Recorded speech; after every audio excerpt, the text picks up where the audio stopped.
전남 무안국제공항에서 발생한 제주항공 여객기 참사 이틀째입니다. 밤새 희생자들의 신원 확인 절차를 이어갔지만 여전히 어려움을 겪고 있습니다. 참사 원인에 대한 풀리지 않는 의문들 하나씩 좀 짚어보는 시간 갖도록 하겠습니다. 안영태 극동대 항공운항학과 교수, 또 임주혜 변호사 두 분과 함께하겠습니다. 어서 오십시오. 안녕하십니까? 네. 너무도 안타깝습니다. 탑승객 181명 중 단 2명만 구조될 정도로 인명피해가 정말 상당히 컸는데요. 지금 현장에서는 유류품 수거가 한창 좀 이루어지는 것 같고 신원 확인 작업도 진행이 되고 있는데 지금 신원 확인에도 어려움이 있는 것 같아요. 네, 정말 비극적인 사고가 벌어졌습니다. 앞서 말씀 주신 것처럼 탑승객은 총 181명이었습니다. 이 중 2명만 구조가 되었고 179명이 사망하는 안타까운 사고가 일어났는데요. 지금 신원 확인 작업이 이루어지고 있습니다. 오늘 오전 브리핑 결과에 따르면 오전 8시 35분을 기준으로 해서 현재까지는 141명의 신원이 지금 확인이 된 상태고요. 나머지 인원에 대한 신원 확인 작업도 진행이 되고 있습니다. 그러니까 시간은 좀 걸릴 것으로 보입니다. 유해 부분을 이제 수습을 하고 신원 확인을 하고 이제 DNA 대조 같은 부분을 거치고 지금은 사실 지문 같은 부분으로 1차적으로 확인이 가능할 텐데 최종적으로 이제 유족들과 다시 한번 확인하는 그런 절차들을 거친다면은 시간은 좀 더 걸릴 것으로 보이고요. 좀 빨리 이런 신원 확인 부분도 좀 매듭이 지어져야지 유족들이 그나마 좀 더 안심할 수 있는 상황일 것 같습니다. 네. 네, 자, 사고 당시에 충격이 상당했던 것으로 보이는데요. 인근에서 이 사고를 목격했던 목격자의 발언을 들어보시고 이야기 나눠보겠습니다. 평소에는 이제 활주로 쪽으로 방향을 가는데 이번에는 저희 가게 상공을 지나갔기 때문에 그 이상함을 느끼고 뒤로 돌아가서 보니까 비행기가 선회를 하는데 평소보다 되게 작게 선회를 하더라고요. 비행기가 이제 사고가 난 다음에 거의 한 10초, 15초 만에 소방차가 바로 달려들었거든요. 불길이 엄청 셌었어요. 혹시 200~300m 떨어진 그 음식점에서도 느껴질 정도였나요, 열기가? 제가 촬영하고 있는 데까지 그 얼굴에 이제 그 열기가 그 말씀드렸다시피 사우나 열기 정도로 사우나실 문 열면 나오는 열기 정도까지 그런 식으로 느껴졌었거든요.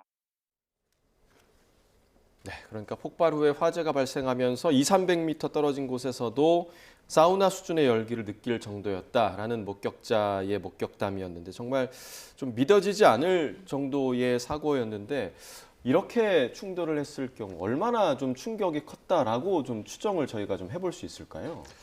글쎄요, 그 충격에 대한 또 화재까지 연결이 돼서 그 또 이제 항공기에 잔여 연료가 다 이제 화재로 또 연결이 돼서 많은 그 피해가 이제 피해 상황이 발생이 됐는데 그로 인한 어떤 열기나 뭐 이런 것은 뭐 수치적으로 이제 측정하기는 어렵지만 너무나 이제 저희가 이제 많은 그 화면 자료를 통해서도 알 수 있듯이 큰 화재가 연결이 된 거니까 피해의 폭은 이제 되게 컸다고 볼 수 있습니다. 네, 항공 연료 등이 남아 있어서 화재가 더 컸다 이런 말씀해 주셨는데. 네. 지금까지 말씀해 주시죠. 연료에 대해서 이제 많은 얘기들이 이제 오고 가고 있는데요. 현재 그 방콕에서 무안공항까지 오는 경우에 있어서는 통상적인 연료의 소모는 많이 이루어졌고 그다음에 법적인 연료만이 존재한 상태로 연료가 과다했다라는 연료가 많았는데도 불구하고 사고를 대비해서 연료를 이제 버리지 않았냐라는 의문들이 많이 제기되는 것 같은데요. 기본적으로 이 보잉 737-800이라는 기종은 연료를 그 외부로 인위적으로 이제 버릴 수 있는 방법은 없습니다. 그렇다면 이제 항공기의 무게를 줄이고자 또는 어떤 그러한 화재를 대비해서 연료를 줄이고자 하는 방법은 계속 공중에서 채공을 하면서 연료를 소모하는 방법밖에 없습니다. 그리고 기본적으로 이 상태라면은 항공기에는 지나치게 많은 연료는 절대 있을 수가 없다. 장시간의 비행을 통해서 많은 연료가 소진된 상태라고 볼 수가 있습니다. 그럼 그 말씀해 주신 법적인 연료라는 게 항공기가 꼭 남겨야 하는 어느 정도 일정 양을 얘기를 하시는 겁니까? 그런 표현보다는요. 저희가 이제 항공사가 어떤 그럴 리는 없지만 만에 하나 더 많은 유상 승객과 유상 화물을 탑재하고 연료를 최소 단위로 이렇게 운행을 하는 것에 대한 제도적 방지 차원에서 예. 해당 공항의 목적지에 착륙을 못하고 복행을 했을 경우에 소요되는 연료, 예. 또 복행해서 또 일정 기간 대기를 해야 되는 연료, 예. 또 여기에 무조건 착륙을 시도를 하겠지만 못할 것을 대비해서 예비 공항으로 가는 연료 등등을 포함한 것이 법적으로 기준이 설정이 되어 있습니다. 예. 그래서 네. 그런 연료를 의미합니다. 어쨌든 이렇게 항공 연료 등이 기체에 좀 제법 남아 있었기 때문에 이렇게 네. 큰 폭발과 화재로 이어졌다 이렇게 추정을 해볼 수 있는데요. 자, 이번 사고 여객기에 그 크리스마스와 연말을 맞아서 가족 단위로 여행을 다녀온 분들이 굉장히 많았던 걸로 전해지고 또 여기가 무안공항이다 보니까 피해자들 대부분이 광주 전남 지역의 주민들이라고요. 그렇습니다. 지금 연말 시즌이었습니다. 그렇기 때문에 이제 직장인분들도 휴가 내는 그런 분들도 많이 계시는 그런 기간이었고, 이제 크리스마스랑 이제 연달아서 이어서 가족 단위의 고객들이 이제 휴가를 갔다가 이렇게 좀 참변을 당한 안타까운 사연들이 전해지고 있는데요. 이 무안국제공항이 이 전남, 그러니까 광주 전남에 위치하고 있다 보니까 특히 이쪽 지역에서 이제 해외를 가시려는 분들이 이용을 하는 그런 분들이 대다수였고, 그렇기 때문에 이 지역의 주민들의 피해가 집중되었다고 전해지고 있습니다. 네, 자 이런 사고가 도대체 왜 일어난 걸까? 여러 이제 추정들이 나오고 있는데, 뭐 증언도 있었고 여러 분석도 지금 나오고 있습니다. 버드 스트라이크, 그러니까 이제 조류 충돌로 인한 엔진 이상이 강력하게 지금 추정이 되고 있다. 자, 네. 이걸 어떻게 저희가 좀 해석을 해야 할까요? 물론 이제 그 여러 가지 정황이나 뭐 동영상 자료를 통해서 그렇게 예측할 수 있는데, 저희가 이제 가장 기본적으로는 저희 나라 항공철도 사고조사위원회에서 이러한 정확한 자료들을 근거로 해서 항공기 엔진의 문제점이 또 원인이 이러한 것을 통해서 저희가 실증적으로 이제 입증이 돼야 되는 것이고, 예. 또 이제 이런 조류 충돌, 버드 스트라이크를 통해서 엔진이 완전히 꺼지는 상태까지 가는 경우도 상당히 드문 편입니다. 예. 흔한 상태는 아닌데, 그런 경우는 이제 새가 조류가 이제 한 마리가 아니라 여러 마리가 갑자기 순식간에 들어왔을 때 발생의 가능성도 있는 것이죠. 예. 그래서 그러한 것이 이제 가장 큰 원인으로 예측할 수 있고, 예. 그로 인해서 한쪽의 엔진이 작동이 안 되고 동력을 거의 다 상실했다라는 것으로 유축은 할 수 있습니다. 예. 그러니까 조류 충돌로 인해서 엔진에 문제가 생기는 경우는 극히 드문 일이다. 이런 말씀이시죠? 예. 예. 자, 그런데 과거 사례를 좀 짚어봤더니 국내에서 5년 반 동안 무려 620건 넘게 이게 조류 충돌로 인한 항공기 사고가 발생을 했었다고 하더라고요. 네, 그러니까 이제 조류 충돌이라는 것이 아주 예외적인 일은 아니라고 전해지고 있습니다. 그러니까 있을 수 있는 일이지만 문제는 굉장히 심각한 결함을 야기할 수도 있는 부분이기 때문에 이 부분에 대해서도 최대한의 대비가 필요하다는 점인 것 같은데요. 국내에서도 이제 5년 반 동안 무려 620건 넘게 조류 충돌이 발생했었다, 이런 조사 결과가 있었고요. 이제 공항별로도 이렇게 운행 대비해서 조류 충돌이 일어나는 그런 비율 같은 것도 이제 분석이 되고 있는데, 이제 무안공항의 경우에는 철새 도래지와 인접해 있는 그런 부분도 있고, 운행 대수 대비, 그러니까 무안공항이 아주 많은 항공기가 운행이 되는 그런 공항은 아니라고 하는데, 그 대비해서는 이 조류 충돌 비율도 상당히 높았던 것으로 지금 분석이 되고 있습니다. 네, 이번 사고에서 찍힌 여러 영상, 그러니까 제보된 여러 영상 중에 저희가 계속 주목하는 부분이 한쪽 엔진, 그러니까 오른쪽 네. 엔진에서 뭔가 예. 화염이 보이는 네. 그 부분인데, 그러니까 네. 뭐 조류 충돌이 여러 가지가 있지 않겠습니까? 기체의 여러 부분에 충돌을 할 수 있는데, 예.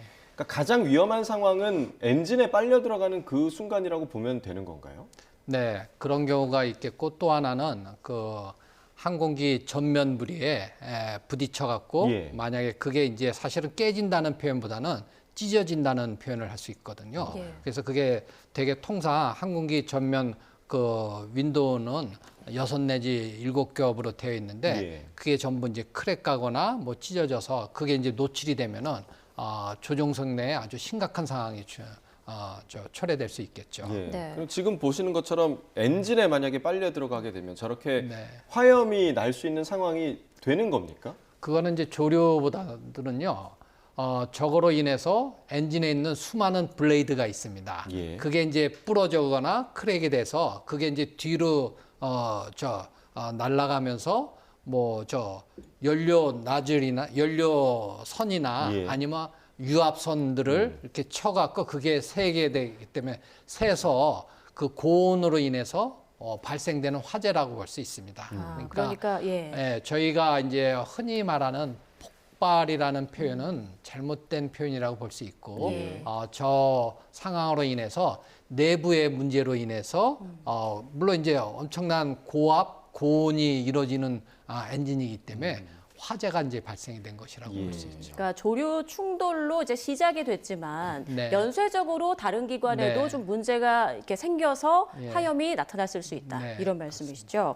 자, 그런데 그 새와 충돌했다고 해서 이렇게 큰 참사가 발생할 수 있을까? 이런 의문이 드는 것도 사실인데 빠르게 달리는 새와 항공기가 충돌했을 때 그 네. 충격이 어마어마하다는 그런 연구 결과도 있다고요. 네, 뭐 소정에 되게 이제 조류 한 마리가 뭐 속도에 따라서 물론 차이가 있겠지만 뭐 약 370km 뭐 저희는 이제 킬로미터 퍼 아워의 단위보다는 이제 나츠라는 단위를 쓰는데 예. 아무튼 180에서 200나트 뭐 이런 식으로 이렇게 이거보다 사실은 많은 속도로 다니긴 하는데 이렇게 부딪혔을 경우에는 뭐 4.5톤, 4.7톤의 어떤 영향을 준다라는 예.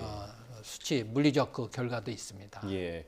아무래도 이 사고가 발생한 곳이 무안공항이기 때문에 무안이라는 지역이 이 목포 근처잖아요. 그러니까 바닷가 근처이기도 하고 또 습지가 많아서 이 지역에 철새가 굉장히 많이 찾는 곳이라고 하더라고요. 그래서 다른 전국의 지방공항과 비교해서도 조류 충돌 발생 비율이 가장 높은 곳이라고 하더라고요. 네, 그런 이야기가 전해지고 있습니다. 그러니까 지방 공항들을 이제 기준으로 했을 때 운행 대수 대비해서 조류 충돌이 얼마나 자주 일어났느냐 이런 부분을 분석해 봤을 때요. 무안공항이 2019년도부터 올해 8월까지 기준으로 해서 0.09%의 조류 충돌이 발생했다 이런 분석 결과가 있습니다. 한국공항공사에서도 이런 부분을 좀 연구를 해둔 것인데, 그러니까 지역적인 특성도 충분히 반영이 되어서 이런 결과가 나왔다고 보고요. 그렇기 때문에 앞으로도 이제 이런 조류 충돌에 대비하는 추가적인 그런 장치라든가 아니면 관제소와 어떤 교신할 수 있는 그런 부분들이 더 강화돼야 된다 이런 이야기가 함께 나오고 있습니다. 예. 네, 그럼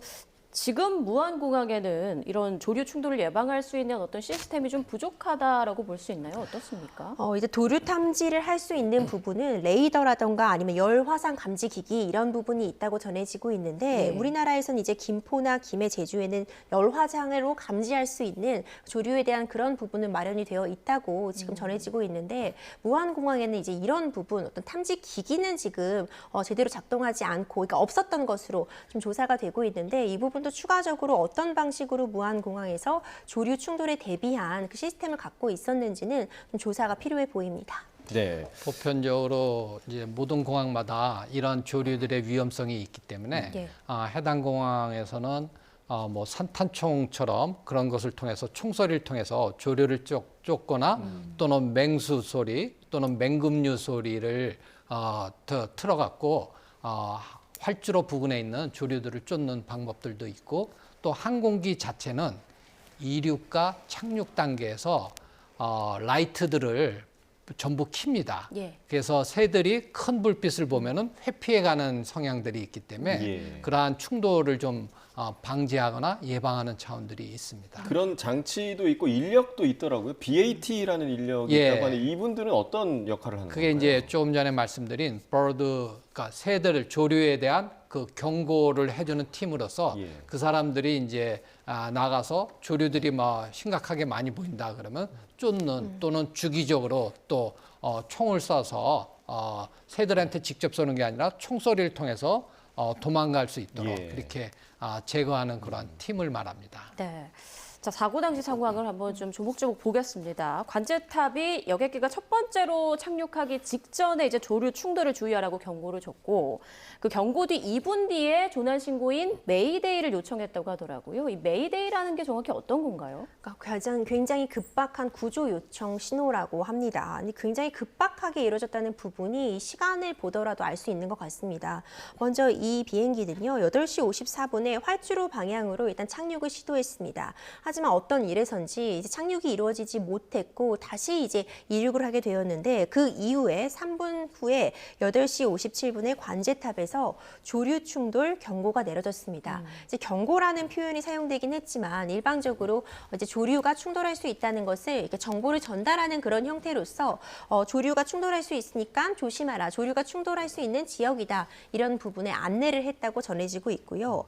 이 조류 충돌을 경고한 지 2분 만에 조종사가 비행기가 아주 급박한 위험에 처했다, 지금 인명 구조를 요청하는 이 메이데이를 선언하게 되었습니다. 이 메이데이가 선언이 있은 지 또 2분 만에요, 9시 1분에 이 활주로를 역방향으로 해서 다시 착륙을 시도하게 되었고, 불과 이 착륙 시도 또 2분 만에 활주로 담벼락에 충돌하는 이 상황이 지금 전해졌습니다. 그러니까 굉장히 짧은 시간 동안 급박하게 어떤 조종사의 컨트롤이 불가능한 그런 상황들이 연달아 발생했다, 이 점을 좀 짐작할 수 있게 하는 대목인 것 같습니다. 네, 교수님 관련해서 보통 이 메이데이를 요청하면 즉각적으로 어떤 조치가 취해져야 되는 건가요?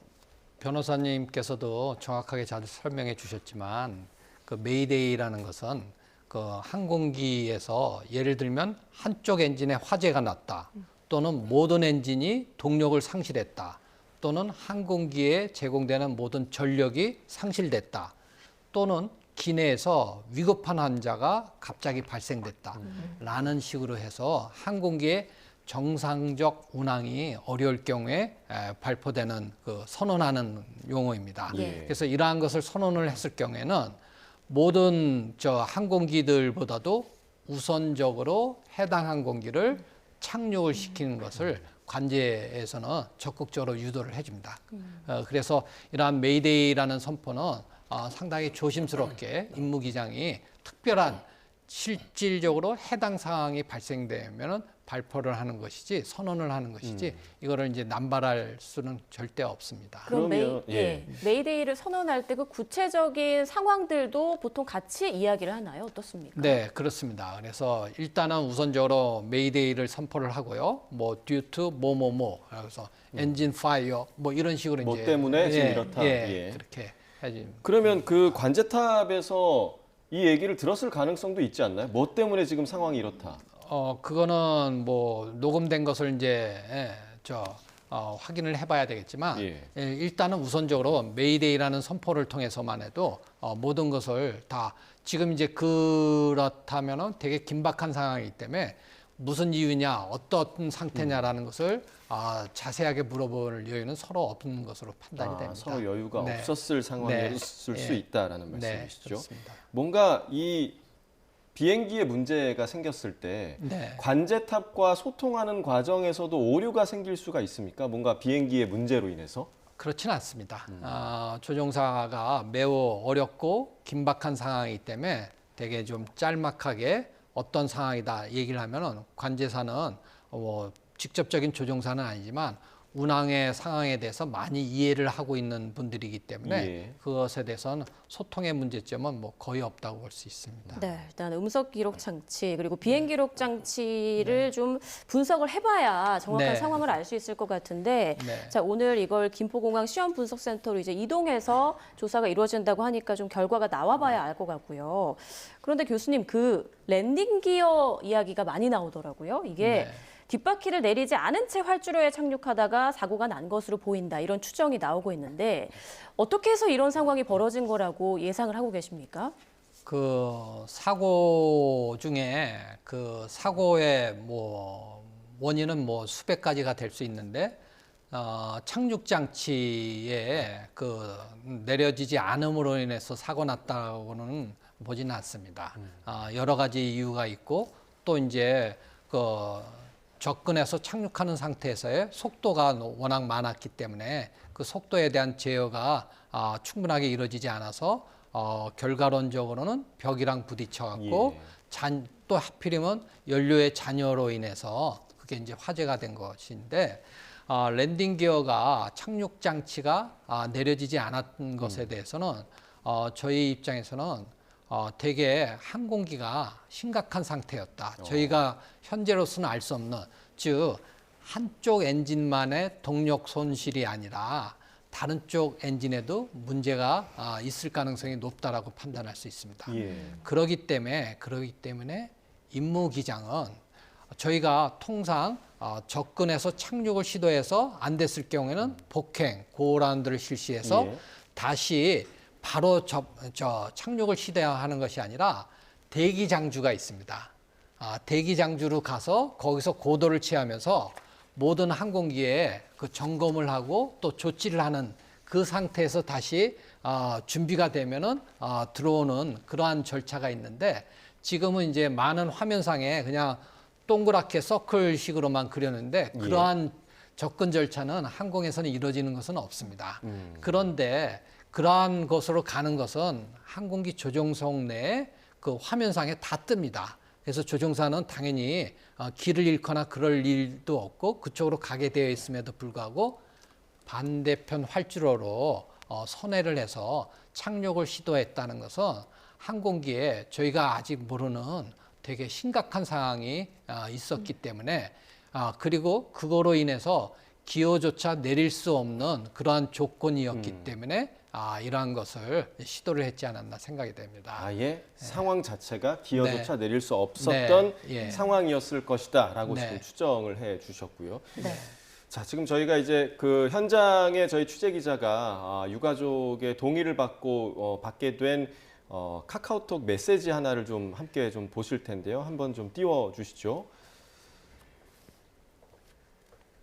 네, 이번 참사의 희생자 그리고 그의 가족이 주고받은 메시지인 것으로 보입니다. 네, 자, 새가 날개에 껴서 자, 밑에 보시면요. 새가 날개에 껴서 착륙을 못하는 중이다. 이런 메시지가 와 있고요. 네, 언제부터 그랬냐고 물어보니까 방금이란 대답 그리고 유언해야 하나라는 메시지가 마지막으로 이제 희생자가 남긴 그런 메시지인 것으로 보입니다. 시간을 보면 오전 9시 1분이 예. 마지막 메시지로 남아 있습니다. 사고가 나기 직전에 지금 이 메시지를 주고받은 것으로 추정이 되고 있는데, 자, 여기 탑승객이 이 이야기를 했습니다. 새가 날개에 껴서 착륙을 못하는 중이다. 이러면 이거 탑승객들이 조류 충돌을 알고 있었다는 얘기잖아요. 어떻게 지금 이 부분을 해석을 해야 할까요? 요 카톡 내용상으로는 예. 그 조류들이 날개 쪽에 많이 부딪혔거나 예. 또 뭐 지금 이 상황으로는 알 수는 없지만 예. 엔진 쪽으로 들어갔다고 유추는 할 수 있겠습니다. 그러면 이 부분을 기장이 기내에 방송을 했을 가능성도 있을까요? 그럴 여유는 없었을 겁니다. 일단은 선 조치를 하고 안정이 된 다음에 그 다음에 이제 그 기내의 방송으로 현재 항공기 상태를 방송하는 것이 통상적인 절차입니다. 예. 그런데 이제 여기서 좀 전에도 말씀드렸듯이 이러한 상황이 발생되면 복행을 통해서 대기 장주 쪽으로 가줘야 되는데 예. 그렇지를 못하고 바로 또 착륙을 시도했던 활주로도 아니고 반대 방향으로 예. 이렇게 돌았다는 것은 저희가 확실히 알 수 없는 되게 이제 심각한 상황이라고 볼 수 있습니다. 네, 자 이렇게 안타까운 사연들이 많이 전해지고 있는데요. 이런 가운데 최상목 대통령 권한대행이 제주항공 격역기 참사가 발생한 전남 무안공항을 찾았다고 합니다. 최상목 권한대행이 오늘 낮 1시쯤 전남 무안공항 인근에 마련된 합동 분향소를 찾아 묵념과 함께 애도를 표했습니다. 네, 이어 최 대행은 무안공항으로 이동을 해서 유가족 대표를 비공개로 만나서 위로를 전했습니다. 자, 앞서 최 대행은 어제 사고 발생 3시간 뒤인 낮 12시 50분쯤에도 무안공항 사고 현장을 찾아서 상황을 점검한 바 있습니다. 자, 교수님. 그 랜딩 기어가 만약에 제대로 작동이 안 됐을 때 수동으로 작동을 할 수 있는 수동 기어가 또 있다고 하더라고요. 네, 이건 맞습니다. 왜 작동이 안 됐다고 생각하시나요? 조금 전에 설명드린 내용과 되게 유사한데요. 예. 그 유압 계통이 있습니다. 항공기에는 그런데 이제 한쪽 엔진의 손실로 인해서 해당 쪽 유압의 작동이 안 되면 다른 살아있는 엔진에 연결되어 있는 유압을 작용을 하고, 만에 하나 이것조차 안 된다면 저희가 화면상에도 많이 나오듯이 부조종사 바로 옆쪽에 있는 예비 얼터네이트 익스텐션 장치가 있어서 그걸 통해서 저 레버를 당기면은 예. 그거는 이제 단순하게 레치를 풀어줘서 그냥 그 기어가 바퀴가 그냥 중력으로 떨어지는 예. 그런 장치입니다. 약간 묶여 있던 거를 떨어뜨리는 그렇죠. 느낌인가요? 예. 그렇기 때문에 그거를 이제 앞바퀴, 그다음에 메인 바퀴까지, 메인 기어까지 다 이제 내려뜨리는 3개의 레버로 되어 있는데요. 이거는 이제 소요 시간이 약 30초 정도 소요가 될 것입니다. 그런데 이 정도의 시간도 기다릴 수 없는 긴박한 상황이라는 것이죠.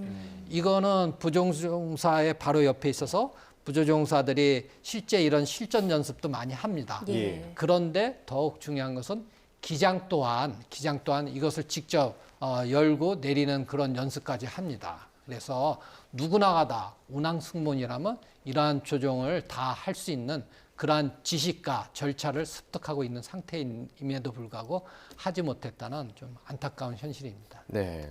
자, 이 사고를 키운 여러 원인에 대한 지금 분석들이 나오고 있는데, 또 이 활주로 인근의 콘크리트 재질 둔덕, 이 둔덕이 여객기 사고의 피해 규모를 키웠다, 이런 지적도 나오고 있는데, 관련해서 국토부가 입장을 밝혔습니다. 들어보겠습니다. 예, 무안공항의 경우 방위각 시설이 활주로 종단 안전구역 외곽에 설치되어 있는 것을 확인했습니다. 이 활주로 끝단에서 251m 정도 이격이 되어 있는 것으로 파악이 됩니다. 그 방위각 시설은 일단은 항공기가 착륙을 할 때 그 방위를 이 계기판으로 확인할 수 있게끔 밑에서 아래서 이제 신호를 주는 이런 장비라고 보시면 됩니다. 이 여수공항 또 포항 경주공항과 같은 공항에도 이런 어떤 이 콘크리트 구조물 형태로 이 방위각 시설이 설치되어 있는 것을 저희가 일단 파악을 하고 있습니다. 네, 이 방위각이라고 하는 게 그 항공기 착륙할 때 방위를 계기판으로 확인할 수 있게 이제 아래에서 신호를 주는 그런 장비라고 하는데, 지금 국토부에서는 이런 방위각 시설이 콘크리트 구조물 형태로 된 게 다른 공항들에도 있다, 문제가 안 된다라고 그렇게 해석이 되는데요. 그렇습니다. 무안공항 같은 경우에는 활주로의 끝부분에서 이제 200여 미터가 떨어져 있는 곳에 이 방위각이 설치가 되어 있었습니다. 근데 법적으로 볼 때 방위각을 뭐 어떤 재질의 구조물로 만들어야 된다거나 아니면은 뭐 활주로 끝에서 얼마만큼 떨어져야 된다, 그런 규격이 마련되어 있는 것 같지는 않습니다. 그렇기 때문에 뭐 경우에 따라서 이제 맞는 방식에 따라서 이것이 설치가 된 것이고, 국토부의 입장에 따르면 다른 공항에도 이렇게 콘크리트 재질을 통해서 방위각을 설치해뒀기 때문에 이것이 지금 어떤 사고의 중점적인 원인이 된다고 보긴 어렵지 않나, 좀 이런 입장을 편 것 같은데, 워낙 이 사고가 안타까운 부분이 많고, 만약에 아마 이게 없었더라면 어땠을까 하는 그런 안타까움이 워낙 많이 존재하다 보니까 여러 가지 가설이나 좀 이야기들이 지금 계속 나오고 있는 상황입니다. 자, 교수님 어떻습니까? 방위각이라는 게 이번 사고를 키웠다라는 분석에 대해서는 좀 교수님 의견은 좀 어떠신가요? 그게 이제 우리 변호사님께서도 이제 말씀해 주셨듯이 그 어떤 결과론적으로 본다면은 만약에 그게 없었다면은 라는 그런 식으로 이제 해석이 될 수 있는데요. 저거는 저 로컬라이저라는 항행 안전 시설입니다. 그래서 저런 것은 법적인 모든 것을 충족하고 오히려 항공기의 운항을 위해서 뭐 되게 이제 필요한 항행 안전 시설이기 때문에 저 위치와 저 시설 등은 전혀 문제가 없는 상태로 설치된 것으로 보고 있습니다. 네. 자, 그렇다면 그 오버런이라고 하나요? 비행기가 쭉 활주로 끝까지 갔을 때 그 넘어가기 전에 막혀 있는 그 벽, 그 벽이 단단하게 세워져 있는 것도 이번 사고에 어떤 피해를 더 키우지 않았나, 이런 그 일부 지적이 있던데 어떻게 생각하세요? 그러니까 유사 맥락인데요. 그 하필이면 이제 벽이기 때문에 벽만 아니고 저런 뭐 철조망이나 다른 시설이면은 좀 더 충격 뭐 이런 것인데, 이 점에 있어서는 뭐 여러 가지로 저 해석이 될 수 있지만 이것 또한 뭐 결과론적인 그런 해석이 될 수 있습니다. 그래서 어디는 좀 더 견고하고 안전한 또 외부의 이러한 출입이 보다 근본적으로 제어될 수 있는 그런 것을 선호할 수도 있겠고요. 그래서 대부분의 공항의 활주로 끝은 바닷가가 많습니다. 그렇기 때문에 이러한 어떤 펜스나 이런 것에 문제가 없는데 또 바닷가라면 또 만약에 오버런이 돼서 바닷가에 빠졌을 경우에 또 이렇게 문제가 될 수도 있겠습니다. 오히려 바닷가에 빠지는 게 낫지 않았겠냐 이런 해석도 있는데 이 부분 좀 어떻게 보세요? 그러니까 처음부터 만약에 육지가 아니라 바닷가에 착륙을 시도하면라는 얘기들이 있는데 바닷가는 표면 장력 때문에 더 항공기가 급작스럽게 대파가 될 수 있습니다. 충격이 더 크게 네, 받나요? 그렇습니다. 그렇기 때문에 그리고 이 상태에서 제가 그 제시된 이런 동영상을 보면은 임무기장의 그 훌륭함을 어느 정도는 볼 수가 있습니다. 즉, 그 어려운 힘든 과정에서 180도 선회를 해서 다시 반대편 활주로에 중앙에 내리는 건 되게 어렵습니다. 예. 활주로의 그러니까 항공기의 조종이 되게 어려운 상태에서 활주로 중앙에 또 접지를 시킨다는 것은 되게 고난이도 기술이라고 볼 수 있습니다. 그래서 그것을 통해서 최대한 안전을 임무기장으로서 끝까지 시도했다는 면을 저는 충분히 볼 수 있다고 봅니다. 그렇군요. 그러니까 조금이라도 피해를 줄이기 위해서 네. 끝까지 노력한 예. 기장의 네. 어떤 그런 예. 마음이 보인다 이런 네. 말씀이신데 그 무안공항의 활주로 길이가 좀 짧지 않냐 이런 지적도 있던데요. 네, 그런 질문을 저 또한 이제 많이 받았는데요. 그 길이는 해당 공항의 활주로가 설정이 되면서 여기에 운영되는 항공기의 기종을 대상으로 충분히 모든 항공기의 착륙 거리 성능을 고려해서 설정이 된 것입니다. 그렇기 때문에 이 활주로는 폭과 길이에 있어서는 이 무안공항의 활주로의 폭과 길이에 있어서는 전혀 문제가 없고 예. 다만 이제 저희가 뭐 쉽게 생각할 수 있는 인천공항의 주 활주로보다 짧더라. 예. 인천공항의 주 활주로보다 폭이 좁더라라고 표현을 할 수는 있는 것이죠.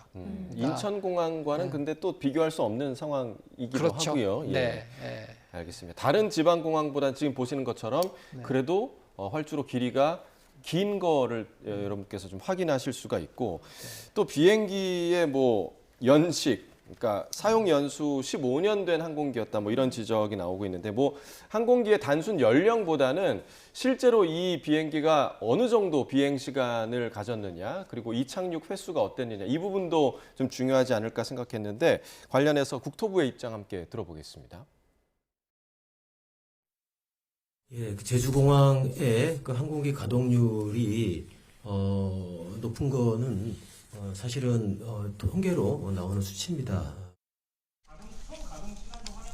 최근 한 달간 가동 시간이요. 예, 그 부분은 저 확인해가지고 여기서 다시 네, 실제로 이 항공기가 이틀 동안 굉장히 많은 곳을 오갔다라는 지금 운항 일지도 계속해서 지금 나오고 있고, 자 이런 상황에서 지금 오늘 아침이었습니다. 오늘 아침에 참사 하루 만에 제주항공의 같은 기종 여객기가 같은 현상, 그러니까 랜딩 기어 이상으로 회항하는 일이 벌어졌는데 이 부분은 좀 조사가 필요하지 않을까 싶어요. 물론 그 랜딩 기어의 문제점으로 인한 회항에 대해서는 조사가 필요한데 또 다른 해석으로는 어떤 기어 자체 착륙 장치에 대한 문제로 인해서 다시 회항을 통해서 안전하게 내렸다는 것에 대해서 좀 더 포커스를 맞출 필요성도 있습니다. 예. 그리고 또한 이 무안 사고랑 연결을 하는 것은 아니라고 봅니다. 무안의 사고는 랜딩 기어를 내리려고 했는데 안 나왔다라는 것은 절대 아니거든요. 예. 그렇기 때문에 랜딩 기어가 단지 안 내린 상태에서 동체 착륙, 벨리 랜딩을 했다라는 결과론적인 사실이 있다 뿐이지 이거와 또 오늘 발생된 사고와의 연관성은 절대 아니라고 봅니다. 그렇지만 랜딩 기어가 뭐 이렇게 문제가 있는 것이 물론 이제 비일비재는 아니지만 항공사별로 이렇게 났다 그러면 전수조사, 즉 보잉 737 기종에 대한 착륙 장치에 대한 전수조사의 필요성은 있겠죠. 그거는 아마 군 국가 기관에서 항공 안전 감독 시스템화해서 이루어질 것이라고 생각됩니다. 네. 자, 비행 기록 장치, 음성 기록 장치 분석을 통해서 앞으로 어떤 부분을 우리가 알아낼 수가 있고 또 이제 정확한 사고 원인 규명에는 보통 어느 정도 걸리는지 이 부분은 좀 어떨까요? 보통 이런 우리가 급발진 사고, 자동차 사고의 경우에도요, 이 기록 장치를 분석하고 결국 사고의 원인을 확인하는데 굉장히 오랜 시간이 걸립니다. 이제 항공 사고의 경우에도 마찬가지인데 워낙 더 복잡한 어떤 기계 간의 결합이기 때문에 정확한 원인 분석에는 정말 짧게는 수개월에서 통상적으로는 몇 년 이상 소요가 될 것으로 보입니다. 예. 그렇기 때문에 이제 성급하게 이제 사고의 원인을 추측하거나 단정짓기보다는 일단 차분하게 이 조사 결과를 기다리고 네. 유족들의 아픔에 함께 공감하는 그런 시간이 좀 필요할 것 같은데요. 지금 이 자료들을 가지고 분석이 들어가려고 하지만 외관 같은 부분에 이미 좀 손상이 가해졌다는 얘기도 전해지고 있습니다. 이 내부에 어느 정도 이 시스템상 기록이 남아있는지 그리고 이제 관제소와의 교신 내용에 어떤 부분들이 남아있는지 철저하게 조사를 해서 이제 재발 방지뿐만 아니라 앞으로 이제 이런 참사가 다시 일어나지 않도록 정확한 원인 규명은 필수적으로 진행돼야 될 것이라고 봅니다.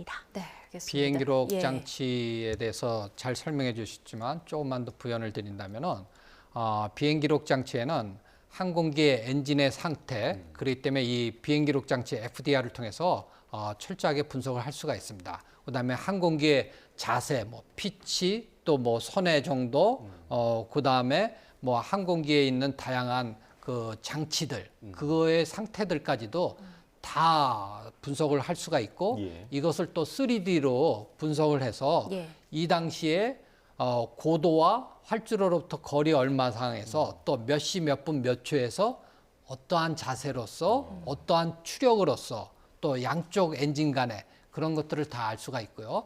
또 하나 음성 기록 장치에서는 조종사와 관제사 간의 통화, 그다음에 조종사와 조종사 간의 통화, 그리고 조종석 내의 소음까지도 다 기록이 됩니다. 이러한 음성 기록 장치는 2시간짜리 데이터가 수록이 되고요.